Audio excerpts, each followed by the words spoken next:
சங்கீதக்காரனாகிய நாங்கள் 100வது சங்கீதத்தை வாசிக்க கேட்கலாம். Psalms 100 1 to 5 வசனங்களை வாசிக்க கேட்கிறோம். பூமியின் குடிகளே, எல்லோரும் கர்த்தரை கம்பீரமாய் பாடுங்கள்.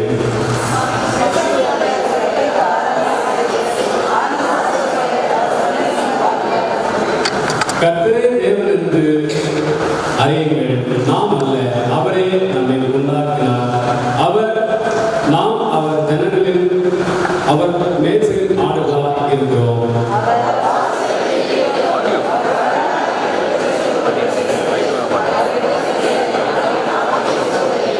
கடைசி வசனத்தை எல்லோரும் சேர்ந்து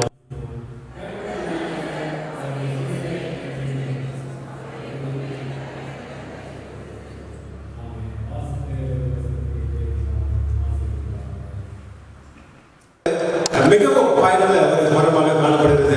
இந்த பனைமரத்துல எந்த விதமான பயனற்ற காரியங்களுமே இல்லை. உதாரணமாக அதனுடைய அந்த இலைகளை நீங்க எடுத்துட்டீங்க அப்படின்னு சொன்னா அந்த பனைமரத்தின் அந்த ஓடைகள் கிராமப்புறங்களில் அது கூரையாக மேய்ந்த வீட்டின் மேலாக அதை போடுவார்கள். அதே போல அந்த கனி நுங்கு அப்படின்னு சொல்லலாம். இந்த நுங்கு என்ன செய்யும் அப்படின்னு சொல்லி பார்த்தா நம்முடைய உடல் உஷ்ணத்தை அது தணிக்கக்கூடியதாக காணப்படுகிறது. அதை தொடர்ந்து அந்த மரம் எதுக்கு பயன்படுது அப்படின்னு சொல்லி பார்த்தீங்கன்னாக்கா அந்த மரம் வீட்டில் தூண்களை செய்யக்கூடியதாக வீடுகள்லாம் நீங்கள் பார்த்தீங்கன்னா இந்த கிராமப்புறத்தில் அந்த பனைமரத்தை தூணாக நிற்க வச்சிருப்பாங்க. ஆகவே அதனுடைய மரம் தூணாக பயன்படுகிறது. அதனுடைய வேர்கள் எதுக்கு பயன்படுது அப்படின்னு சொல்லி பார்க்கும்போது எரிபொருளாக கிராமத்து பக்கத்தில் கேஸ் அடுப்பு இல்லை வேற எந்த உபகரணங்கள் இல்லாதவர்கள் என்ன செய்வாங்க, அடுப்பில் விறகு வச்சு எரிப்பாங்க. ஆகவே இந்த பனைமரம் நீங்க பார்த்தீங்கன்னா அந்த ஓடையிலிருந்து வேறு வரைக்கும் எல்லாமே பயனுள்ளதாக இருக்குது. சாதாரணமாக தேவை படைத்த இந்த பனைமரம் மனிதனுக்கு இவ்வளவாக பயன்படும் போது தேவ பிள்ளைகளாக நாம் இந்த உலகத்தில் நாம் எவ்வளவு உலகங்களாக நாம் காணப்பட வேண்டும் என்று சொல்லி யோசிக்கக்கூடிய ஒரு சந்தர்ப்பத்தில் நாம் காணப்படுகிறோம். இந்த பனைமரம் நமக்கு ஆபத்துடைய என்ன பாடங்களை கற்றுக்கிறது என்று சொல்லி பார்க்கும்போது இந்த பனைமரம் எங்கே வளரும் அப்படின்னு சொல்லி பார்த்தீங்கன்னா அந்த உஷ்ணமான ஒரு பிரதேசத்தில் வளரும், மிக செழுமையாக காணப்படும். மட்டுமில்லாதபடிக்கு அதனுடைய அந்த கனி ஒருவேளை வறட்சியான ஒரு நிலப்பகுதியில் வளர்ந்தாலுமே அது ஏற்ற வேலையில் கனி கொடுக்கக்கூடிய ஒரு மரமாக காணப்படுகிறது. ஆகவே நம்முடைய வாழ்க்கையில் கூட நம்ம என்ன பிரச்சனைகள் வந்தாலும் சரி நாம் கவலைப்படாதபடிக்கு மற்றவர்களுக்கு ஒரு ஆசிரியமாக நாம் காணப்பட வேண்டும். அந்த வேரானது எப்படியாக இந்த பூமியில நிலைத்து அந்த மண்ணால் இருக்க பற்றி கொண்டிருக்கிறதோ அதே போல நம்முடைய வாழ்க்கையில எவ்வளவு கஷ்டங்கள் பிரச்சனைகள் துன்பங்கள் வந்த போது கூட நம்முடைய தேவனை நாம் என்ன செய்ய வேண்டும், இருக்க நாம் பற்றிக்கொள்ள வேண்டும் என்று சொல்லி இந்த பனைமரம் நமக்கு ஒரு பாடத்தை கற்றுக் கொடுக்கிறது. தேவன் நம்ம ஒவ்வொரு மாசத்துக்கு போறாங்க. மிகவும் அழகாக எடுத்துக் கொடுத்த சாமியின் அவர்களுக்கு ஓய்வல் கல்வி சார்பாக நன்றி தெரிவித்துக் கொள்கிறேன். இப்பொழுது ஒரு ஸ்பெஷல் இன்ஸ்ட்ருமெண்ட், அதாவது தேவனை மகிமைப்படுத்த வருகிறார் சிறுமி அனிஷா ஷெபி. Happy Sabbath.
எல்லோருக்கும்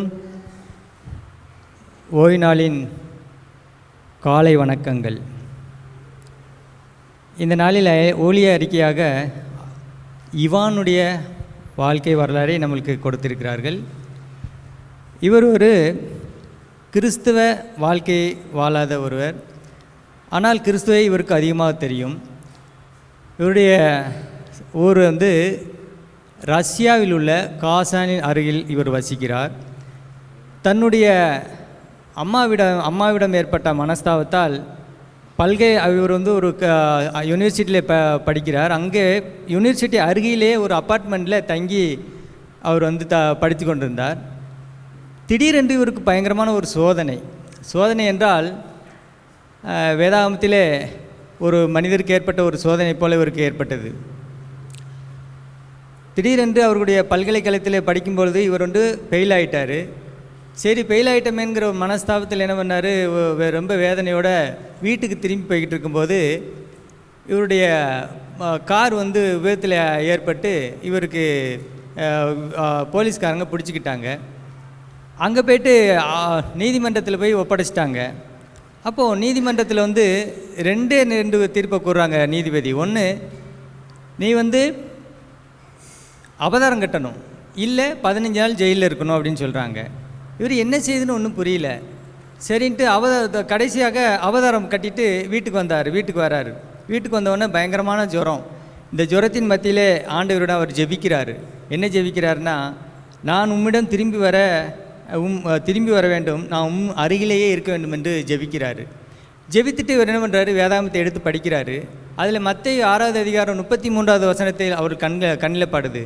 அதை படிக்கும் பொழுது என்ன பார்க்கிறார்னா, முதலாவது தேவனுடைய ராஜ்யத்தையும் அவரை நீதியும் தேடுங்கள், பின்பு இவைகளெல்லாம் நமக்கு கூட கொடுக்கப்படும் என்று அவர் படிக்கிறார். படித்த மாத்திரத்திலே அவருடைய உள்ளம் தொடப்படுகிறது. பின்பு அவர் அதிகமாக தேவனுடன் ஜெபிக்க ஆரம்பித்தார். பின்பு ஏதாவது தேவனுக்காக ஒன்று செய்ய வேண்டும் என்று சிறுவர்கள் உடற்பயிற்சி மையத்தை ஒன்று ஆரம்பித்தார்.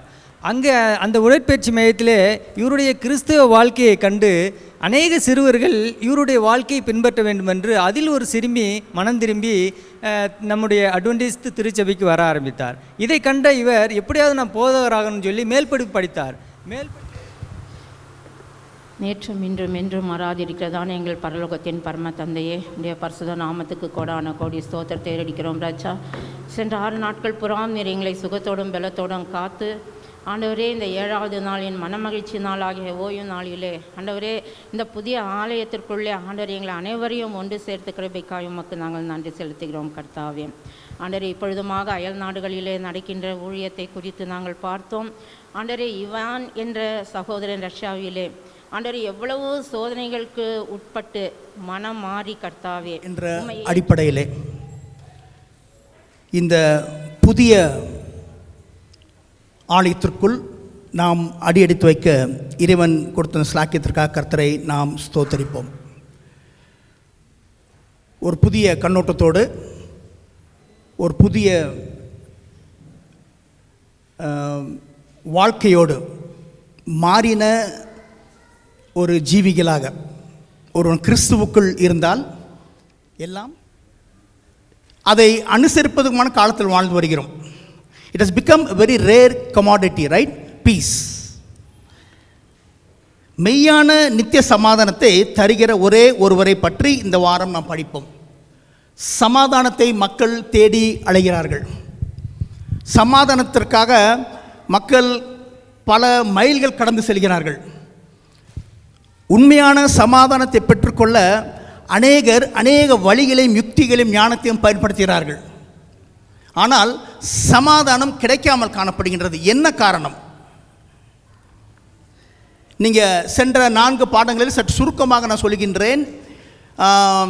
யூதா வம்சத்தாரும் இஸ்ரேல் வம்சத்தாருக்கும் அதிக பிரச்சனைகள் காணப்பட்டது. சற்று சிறிய ஒரு சரித்திர பின்னணி, அப்படிதாங்களா? 12 கோத்திரங்களாக இருந்த கோத்திரங்கள் எல்லாம் மறைந்து கடைசியாக 2 கோத்திரங்களுக்குள் கடந்து வந்தது. யூதா, அப்படிதாங்களா, அப்புறம் இஸ்ரேல். இந்த 2 கோத்திரங்களும் மாத்திரம் காணப்பட்டது கடைசியாக. இந்த 2 கோத்திரங்களுக்குள்ளேயும் பிரச்சனைகள், சஞ்சலங்கள், மனசோர்வுகள், அவநம்பிக்கை, தேவனை தொழுது கொள்ளாத ஒரு காரியம், தேவனுக்கு பயப்படாத ஒரு காரியம், அப்படிதாங்களா? அருவருப்பவர்களை பின்பற்றுகிற ஒரு காரியம், வணங்கா கழுத்து உள்ளாரில் இருந்த பிள்ளைகள், தேவனுடைய வழிநடத்துதலை அறியாமல் இருந்த ஜனங்கள். ஒரு சற்று பின்னணி மாத்திரம் சொல்கிறேன் உங்களுக்கு. ஏன் சமாதானம் தேவைப்பட்டது அவர்களுக்கு? நீங்கள் 8ஆம் அதிகாரத்தை வாசிக்கின்ற பொழுது, சற்று சுருக்கமாக சொல்லி முடிக்கிற காரணத்தினால மிக விளக்கமாக சொல்வதற்கு நேரம் இல்லை. 8ஆம் அதிகாரத்தை வாசிக்கின்ற பொழுது அநேக பிரச்சனைகளை பார்க்க, வானத்திற்கு பார்க்குறாங்க, அங்கேயும் பிரச்சனை, கீழே பிரச்சனை சரியாக போன கீழே பார்க்குறாங்க, அங்கேயும் பிரச்சனை, அச்சம், அவநம்பிக்கை, தேவனோடு அவர்களுக்கு இருந்த உறவு சரியாக இல்லாத காரணத்தினாலே சக பிள்ளைகளோடு இருந்த உறவும் சரியில்லை. அடுத்த முக்கியமான காரியம், I want to present to you just 4 important points.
ஜெபிப்போம். தலைகளை தாழ்த்தி பரத்தை நோக்கி ஜெபிப்போம். வானாதி வானங்கள் மேலே மீற்றிருந்து மனு மக்களாய் எங்களை அதிகமாய் நேசிக்கின்ற எங்கள் நல்ல தகப்பனே, நீர் நியமித்த இந்த ஆசீர்வாதமான நாளிலே, இந்த ஓய்வு நாளிலே, இந்த புதிய ஆலயத்துக்கு வந்து உம்மை ஸ்தோத்திரிக்கவும் துதிக்கவும் இந்த நல்ல ஒரு வாய்ப்பை இந்த பாவிகளாய் எங்களுக்காக கொடுத்ததுக்காக நன்றி செலுத்துகிறோம். அப்பா, நீர் நல்லவர். உம்முடைய நன்மைகளை சொல்ல வார்த்தைகள் போதாதப்பா. நீர் எங்களையும் எங்கள் குடும்பத்தையும் எங்கள் சபையும் நினைத்திருக்கின்றீர். உம்முடைய கரம் எங்களோடு இருந்த கிருபைக்காக நாங்கள் மறுபடியும் நன்றி செலுத்துகிறோம். நாங்கள் பாவிகள், முற்றுமாய் எங்களை தாழ்த்துகிறோம் அப்பா. நீரே எங்களை தகுதிப்படுத்துங்க, எங்கள் பாவங்களை சுத்திகரிங்க. ஒரு நாள் பாடத்தின் வாயிலாய் நீர் பேச கிருபைக்காக நாங்கள் நன்றி செலுத்துகிறோம் அப்பா. ஆஹாஸ் ராஜாவுடைய வாழ்க்கையிலே நாங்கள் கற்றுடைய பாடத்தை நீ சொல்லிக்காக நாங்கள் நன்றி செலுத்துகிறோம். இந்த கஷ்டமான சூழ்நிலையிலே எவ்வளவுதான் இந்த உலகமும் எங்களுக்கு சாத்தானும் எங்களுக்கு கஷ்டங்கள் துன்பங்கள் சோதனைகளுக்கு வந்தாலும் அப்பா, நீரே எங்கள் கடவுள். உம்மை விட்டு நாங்கள் விலகி செல்லாமல் எங்களை நீர் கட்டி போடுங்க அப்பா. உம் அன்பினால் எங்களை அணைத்து கொள்ளுங்க அப்பா. மற்றொரு எங்களை தாழ்த்துக்கிறோம் அப்பா. தெய்வீக ஆராதனைக்குள்ளே கடந்து செல்கின்றோம். உங்களுடைய பிரசன்னத்தால் நெருப்புங்க, பரிசுத்த ஆவினால் நிரப்பி வழிநிறுத்தும்படி கெஞ்சிக்கிறேன். நீரே பொறுப்பேற்றும் வழிநிறுத்தும்படி இயேசுவின் வழியாய் ஜெபிக்கின்றேன். ஜெபம் கேளும் நல்ல தகப்பனே.